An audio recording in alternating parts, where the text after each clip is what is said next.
Coming up on this episode. Although if you don't mind my asking, how old are you? I'm 38, turning 39 this year. 38, turning 39 this year. Yeah. There is a certain age by which we as Jamas are expected to have settled down. Expected by who? By society. I don't know. Do you feel that? Do you feel the pressure? It's Valentine's, Baba. Has any of your maybe previous relationships ever taken you out on Valentine's? No. No.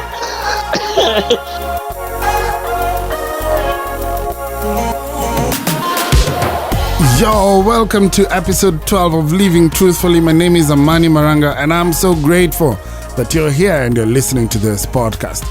Now, on this 12th episode, I am super grateful because, believe it or not, we are at, wait for it,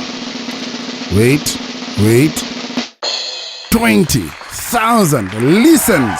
Wow. You guys have been listening to this podcast. I'm so excited, and that's like the best Valentine's gift I could have gotten. And speaking of Valentine's, happy Valentine's to you all. And that's just for the chicks that are listening. Majama mjipange jo. I am amazed and I'm grateful for all of you that are listening and for all the feedback that you're giving me. And I want to ask that you please keep it coming on all of my social media handles at Amani Maranga. Hearing from you is what makes these conversations worthwhile. And then after that, share this podcast with everyone who needs to hear it. After doing the series of Why Do Men Get Married, I had promised that I'd have Dr. Oscar come and wrap it up. But unfortunately, he has been unavailable.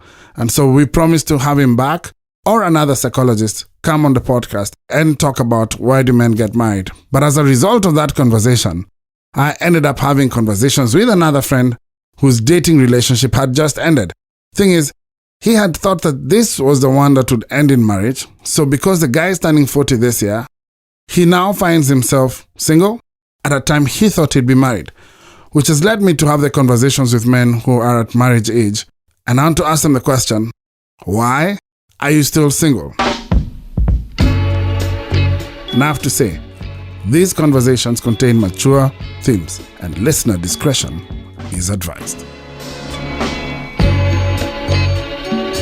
So I went on Facebook and I asked some of my friends or some of my Facebook followers to tell me why they're still single. And here are some of the things that I got. My boy TJ said because Valentine's is around the corner and all relationship status shall resume after the 16th.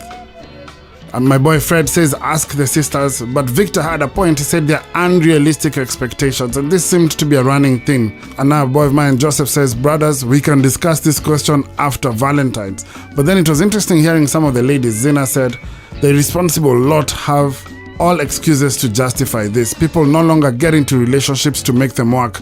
Kila mtu anajaribu aone mahali itafika. I can talk all day lakini wacha ninyamaze. From what I'm reading, this is from Diana, it's about expectations. So how come? Does it mean that you all fall short? Or that all women out there are unreasonable? Stella thinks it's because there's a fear of commitment in the view of disappointments that could have gone through or people have seen others go through. First, I have a question. I clearly said, brothers, why are you still single? And I have women responding. Anyway, now we're going to get some real life stories about people who are still single and why.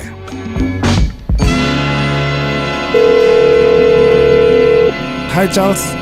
Hi. How are you? Fantastic. Thanks for asking. How was your morning?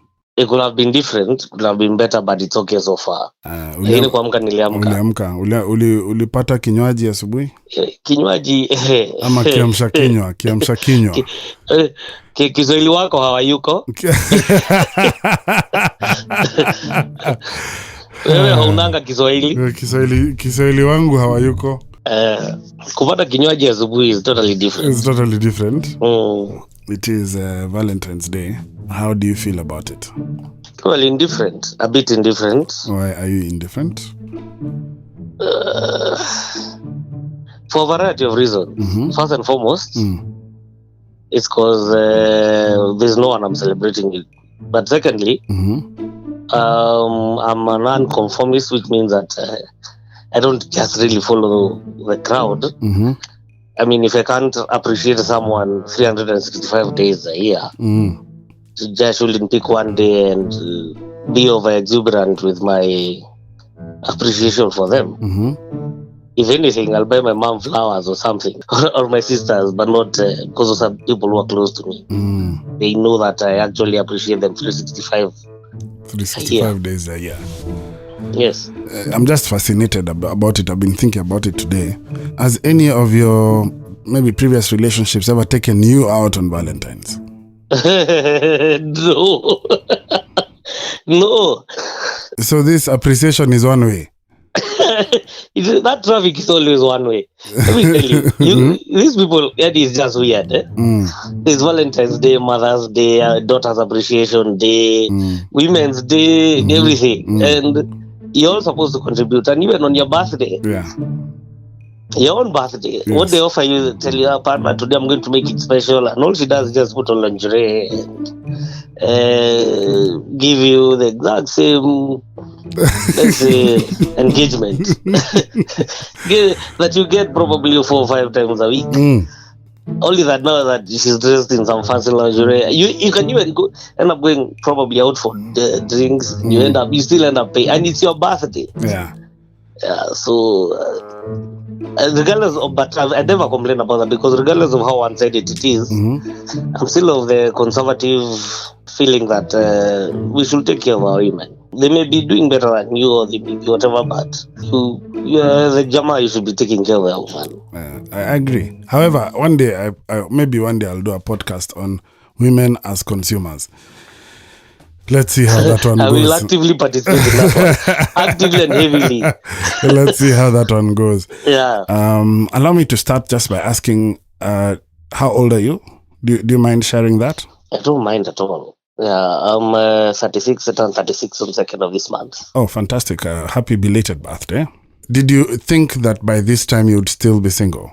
I can't say I thought I'd be single, but I can't say that it is something that I did. Actually, it's not something that you plan on. You don't plan on being single at a certain time. You plan, the way society has structured us is that we plan on at least being married by that time. Yes. So that begs the question. Yes. Why are you still single? I'd like to say that it's for a couple of reasons. First and foremost, is that several years ago, like around 2013, I had a very traumatic experience, and I kept it to myself.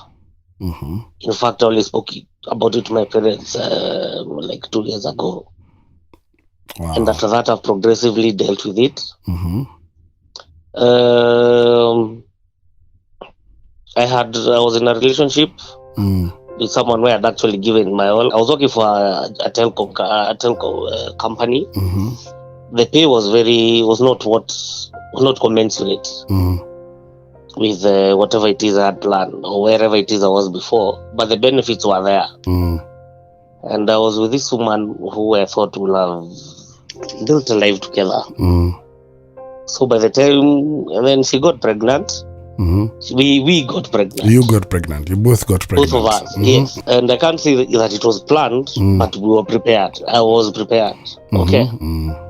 So with 1 week to go to see her parents, they had not even told my parents or anything, but 1 week to go to see her parents, she decided to abort and terminate the pregnancy without my knowledge. Wow.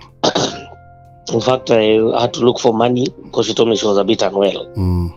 Knowing the sensitivity of the situation at that time, I actually borrowed money from a few friends and I gave it to her. She went. That was on a Thursday.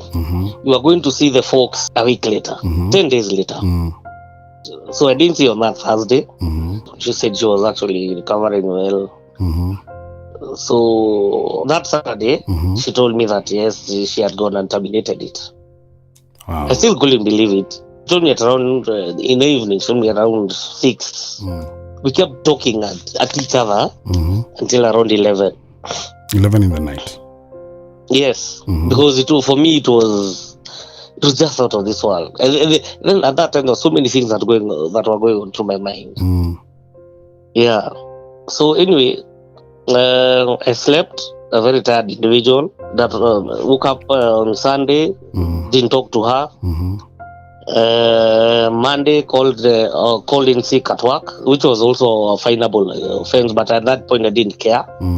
Called her folks for lunch. Father showed up. Me, I didn't know how to hold it back. I told him exactly what had happened. He was also very shocked about it. Then when the mother showed up, she showed up a bit late. The mother actually, it's like she had known. So in fact, the Mzee was now even more angry that they had gone around behind his back and all this and all that. Keep in mind that we are now supposed to come for the first visit ile ya kujistaki. Ulikuwa umeenda kusema umevunja mbuzi mguu. Kwenda kujisema sisi ndio tumevunja mbuzi yenyewe miguu. And we are prepared. So me, I called off the entire thing that day. And also keep in mind that I had not even told my folks about this lady. I had not told them about the pregnancy. Yeah. But so for me, because I was taking things instead, and also the fact that it was actually a very unsatisfactory job. I was sacrificing so much on my end just to ensure that we are sour. Only for her to go do such a thing. So I fell into a small, let me say, like a mini depression. The impact was really big. I even quit that job. Wow. Finances depleted, everything. Yeah, it was just a bad time for me. I'm so sorry, bro. Okay. I'm still coming to terms with it, and talking about it occasionally lightens the burden. It's true. And I think part of the reason I have these conversations is so that we can start to find healing through the conversations that we have. Okay. But that is a heavy conversation, man. I think my question is how has that affected you in terms of relationships going forward? Well, I don't look at women the same again. As in, don't get me wrong that I've dated on and off since then. Yeah, I've had people I've been intimate with and all that, but I still don't look at them the same way, because the one person I had invested in totally and entirely happened to be the most massive letdown in the history of letdowns. And as an add-on, let me tell you that that was around February. Like, it was like now. So in August, in 2013, I ran into her pals. Me and my friends had gone out for a drink, and then I ran into her pals, who I think also are relatives. You know those distant cousins. You don't know whether they're friends or cousins. Cousins twice removed. Those ones, yes. From an auntie who's not even from the same tribe or something. Okay, anyway, I ran into them. They were a bit tipsy, so we happened to share a table and conversation ensued. I didn't want to talk about it as much because I still didn't want to whatever. But one of them, who was a very boisterous lady, was like, okay, let me tell you the truth. Mine was like the fourth one she had upchucked. Oh, wow. Okay. And she never used to give any legitimate reason as to why. Okay. So for me, even that one now devastated me even more, because it appeared to be a habit. And now I felt very foolish with myself that I've fallen into what do you call it? It's like a pattern. So I'm just a motif. You're a statistic. I'm a cog, in her very big whatever. So that one actually took me out. Hey, bro, I'm very sorry to hear that, man. Paula, man. So I think what I'm hearing you say is that this one relationship that you had invested emotionally in, and you had put your all in. Not only emotionally, everything. You should put it like this: that I had everything, all my eggs in one basket. Like I knew I was working a bad job, but it had promise. I knew I was not living the life I really wanted for myself. I had plan A, B, C. I was focused, literally focused. I had a direction. And then that happens. So I hear you. It's everything that you are that is invested in it, and the disappointment and the hurt and the pain from it. You're saying it has changed your perspective of how you look at relationships and how you look at your potential partners, so to speak. Absolutely. In fact, right now, whenever I look at people and couples that are breaking up, and I tend, for whatever reason, I just propagate it towards the dude side. I never want to listen. Okay, not that I won't listen, but I will always find it easy to side with the guy. Okay. And I'm not talking about abusive relationships where there were domestic whatever battles where walikuwa wanachapana hapana. I'm just saying people who just could not settle together. I find myself siding with the dude so fast. Without even, it may be, I don't know, I just propagate that way. In fact, it's a weakness I admit I have, that I cannot trust the way I trusted. I don't feel that I can do that. Not ready, I'm not ready, I'm not ready now. Wow. Yeah. You're a very brave man for sharing this story, and thank you for doing it. I really hope and pray that you find healing, and that, just know that this conversation is not in vain. It's not just for you, but there are probably many men out there who identify with your story. Apart from my dad and my mom, there's no one in my family who knows about it. I talk to very few people about it, and even the concept of seeking professional help about it is in my mind. I have to really abhor the fact that I have to go sit down and sit with someone. Regardless of the fact that they are there to assist, I don't feel like I should.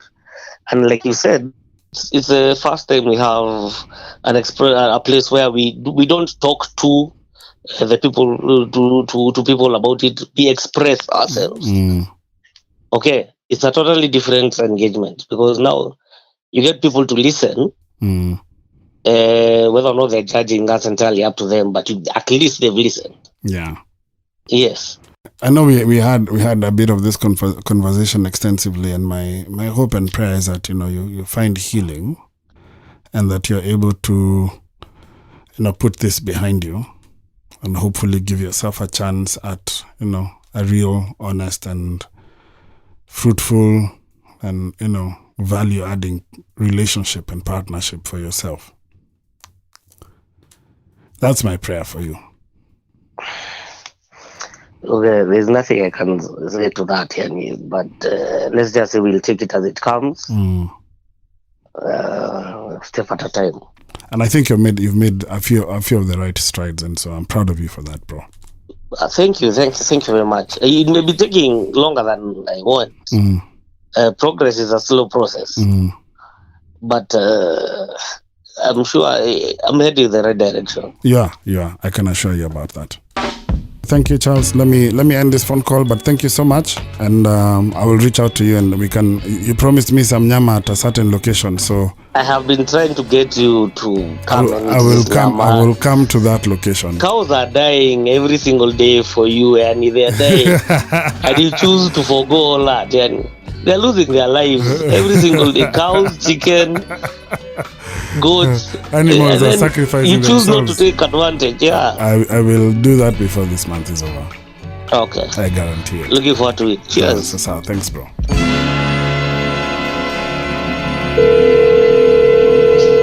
Hey, what's up, Ed? Yeah, what's up, man? How you doing? I'm good, Olo. How you doing, Baba? Good. It's been a while. It's been a minute. Yeah, you've tupered me, Mazi. The last time I saw you were selling you socks. Yeah. Did you actually that? You actually that? I still have some socks you can buy. Do you want socks? I want like give me maybe another 5 pairs. You are the guy. I will letter you. You can never run out of socks, was. That's true. It's Valentine's, Baba. Are you doing something for Valentine's? No, man. I don't believe in that stuff. I think you gotta show love every day and everything.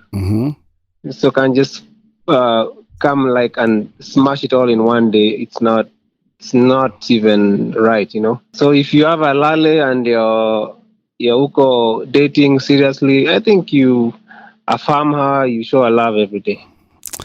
You guys, you're so wise. Mm-hmm. I've another Valentine's question before we go into why I called you.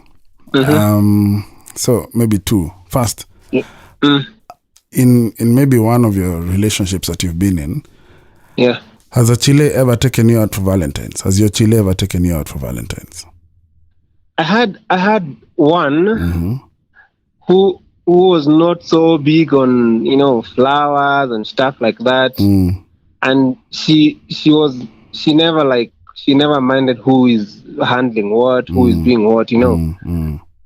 So this time we just went out for a drive. And we just drove and drove. Wherever we stopped, we got like nice rooms. We stayed there. Had our dinner.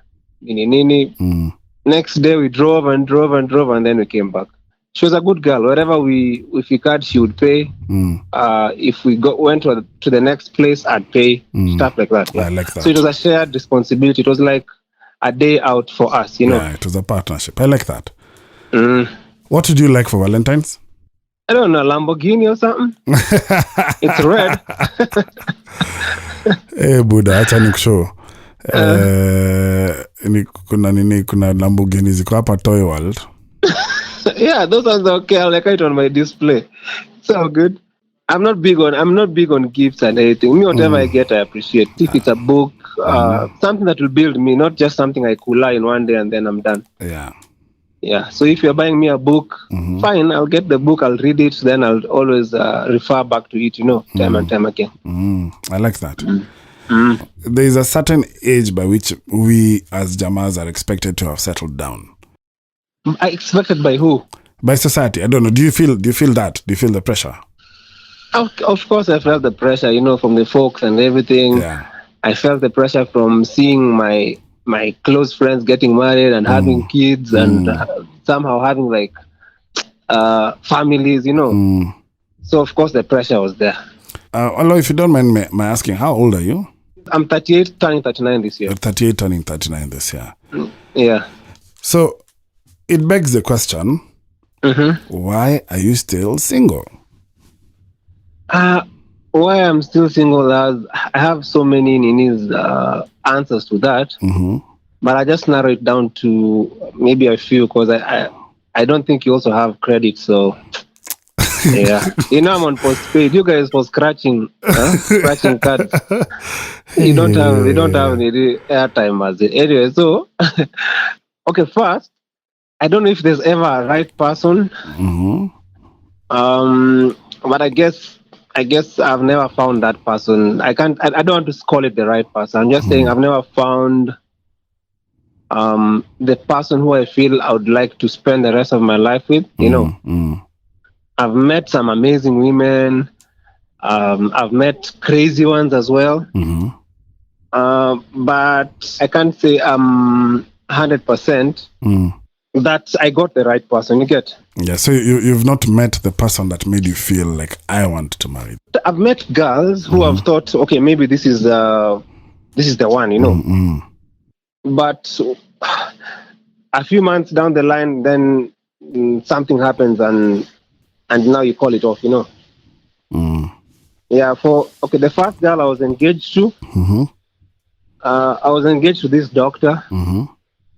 I think she was a dentist or something. Amazing woman. We just met. She was older than me, I think, by 1 year. I was 31 then. I had the pressure from the folks, of course, you know, oh, you have to marry, you need grandchildren and a nene. Also now, like I told you, I was seeing around, I'm seeing all my friends are getting married and everything. So yeah, I just met this girl at a wedding, whatever, after party, you know, spit a few lines, you know, a thousand words per minute, baby. So yeah, we like hit it off, and then let's say a month later, we wanted to get married, you know. That's serious. Yeah. So we set the date and everything. It was gonna be in November. We met sometime in June. So the wedding was gonna be in November. We started planning. We started dating. November the same year. Yeah, that same year we met. Yeah. So where the cookie crumbles now, First, I was not employed. Mm-hmm. I was hustling. Mm-hmm. Doing gigs here and there, trying to make money. Today you get 2,000 bob. Tomorrow you get 20,000. I wasn't driving. She was driving. She had a stable job. She's a dentist. She's earning, that time she was earning probably 200 G's or something. Wow. Mm-hmm. Yeah, so that kind of brought the friction and everything, because she was those types of girl that she needs a man who can provide for her security. So actually when we were breaking up, she told me she loves me and everything, but she needs a man who can provide security for her. Edwin, you should be earning like 300,000, should be getting a stable job. I used to drive her car, so that was always an issue. Anytime I pick it up, we're going somewhere, I'm driving, or when I've stayed late at her place or something, and I have to drop her, then I have to go home. But all in all, I can say for this one, I was what is it called? It was pressure, you get. But you see, also for her, the reasons now that she left the relationship was that a guy needs to have money. Okay, the unfortunate thing is it ended and everything. She went and married somebody else. Somebody who I think had the security and stuff. But unfortunately, they're not together anymore. Does she know you drive a Mercedes now? I've met her enough times, and I'm just saying hi, just passing slowly. Take a look at me now. Yeah, but I'm not about to rub it in her face and anything. I'm just like, for women, they should understand, even for men, if whatever case, it goes both ways. Like, somebody is coming up, you get. Somebody is making an effort to better their life, They're not just sitting home watching a series, you get. If somebody is genuinely making an effort, whether it's a man or a woman, and you feel like they're a nice person who you would like to spend the rest of your life with, you grow together. And that's true, because no situation is permanent. Yeah. You might be out of a job today, but tomorrow you're CEO, Yeah, or you might, I'm driving your car today, tomorrow you're driving mine, That's true. Yeah, but again, it's not about cars and material things. I guess it's about growing together. I agree completely. Yeah. So what are the other reasons that have kept you away from being married till now? I guess it's, I don't know if I'll call it too much choice. I'm for lack of a better term, maybe macho tamamas.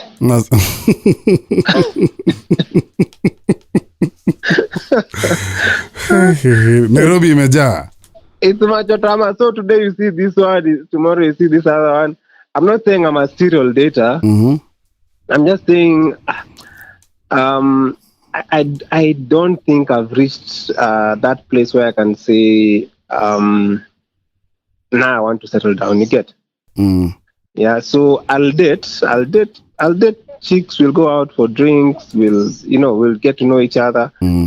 But I'm not looking at things I used to look at back then. Yeah. Back then she had to be yellow. Nice figure. Nini. Now I'm more focused on. Is this my friend? Is this somebody who can grow to be friends? Is this somebody will build a family with? Is she a homemaker? Yeah.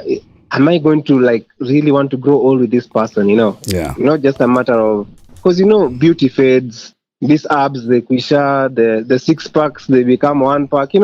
Like yours. I understand. Yeah. Although that one was the biggest 1-pack in the world. Mine is a 2-pack, Mazi, like Shakur. Guinness world record.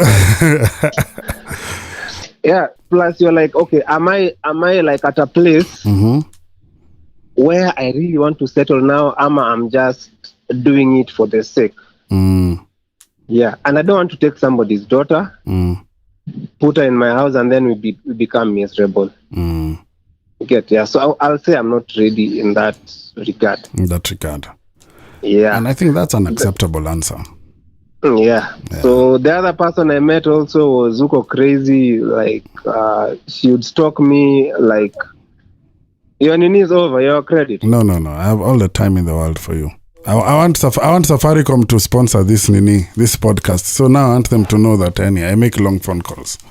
I've had maybe three serious relationships that I can say were leading to marriage. Could have led to marriage, yeah. Yeah, would have led to marriage, yeah. So the other one was a nice girl, but too insecure. Like, she'd see my friends on Facebook. She's like, who's that? Why are they standing so close to you? Can you unfriend them? So I had to unfriend like a bunch of guys who used to even joke on my timeline and everything. You get? So now, it was too much. But she was a good girl. She didn't have those things for security and nini. She was okay. Whatever we had, she's the one who took me out, like that time I was telling you about Valentine's and everything. Yes. We would share like whatever we had. You get? No matter how small. She was a good girl. But the insecurity was again too much, because now she was out of the country. I'm over here. Anytime I get into something serious that I know can lead somewhere, I somehow don't stray. You get? That's a good quality to have, Mazi. Yeah, I stay faithful and everything. Wow. So I never cheated. I can't say I cheated. Even the first one, I didn't cheat. I'm not saying I don't have the capability. I'm just a man, but it's by God's grace that I kept on the straight and narrow. You get? Yeah. So I'll just say, again, insecurity. You can't marry somebody who is insecure.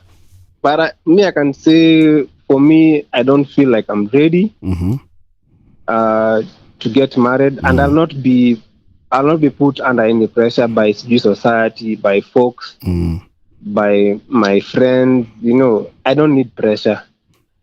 Me, I want that the person I end up with, when we get the house, it's bliss, And even if we fight, it's okay, because as in we are good friends and we love each other genuinely. Not something that was just done in a hurry. Although there's actually a lot of wisdom in what you're saying. I think, contrary to popular belief, you might actually be clever. I am. Thanks a lot. Thanks for your time. I know you're in the middle of Jobo, and you've taken time to... Yeah, and I know your credit is over, so it's okay. Although there's postpaid for 1,000, and there's postpaid for 10K. Me, I'm on the one for 10K. you are not even on the one for 1K. You are still scratching cards. Hey, Jatelo, be easy on me, Mazi. Yeah, don't scratch cards, my friend. So I'll only scratch my head looking for wisdom. Yes. But anyway, so let's put this thing out there. Let guys not have any pressure, Mazi. I agree. We've seen wonderful marriages that have worked, and we've also seen some that haven't. You see, I'm not saying that marriage is a bad thing. Marriage is a very good thing, but in the right time, right place, and if it has a purpose, we should not get into things because of pressure, because I feel like, hey, Maze, I'm in church, I've been told to abstain. I've been abstaining this long, let me get a woman, then now we can have sex, Yeah, so let's look for the right reasons, the right time, the right person. I don't think there'll ever be a right person, but I was told when you find them, you'll know. Well, I hope you find that person. I'll call you. You are my best man. I'm a young to MC. I want to be best man, Mazi. I don't want pressure for MC. I might choma your stories, Mazi, by mistake. So I'll give you best man, but then we'll have to show up for you a suit, nini, because there are no suits that fit you nowadays. Well, I'm cutting this kwenda huko. But thanks so much for your time, and thanks for sharing your story. I really appreciate that, Edu. Wagwan. Cheers, bro. Thank you so much, Edu, and thank you so much, Charles, for sharing your stories. Wow, Charles, that was a deep story, and it took so much courage, and I really hope you get healing and you get to be able to start afresh. And Eduolo, thank you for admitting that you're not ready, Mazi. Datelo is not ready even if he's driving a Mercedes. Anyway, so this is why I'm having these conversations, because it's very easy to assume that people don't want responsibility, like we saw from the first responses from my Facebook. But people do have legitimate reasons for why they're still single. If you want to share your story, I'm ready to listen. So hit me up on any of my social media platforms, IG, Twitter, Facebook, on @Amani Maranga, and I'll definitely feature your story if I can. For now, I hope you're having a great Valentine's season. I hope you're celebrating love, because it needs to be celebrated. And I hope that you're able to catch up with us next week, right here on Living Truthfully, and discover again why these men are still single. God bless, and keep your head up.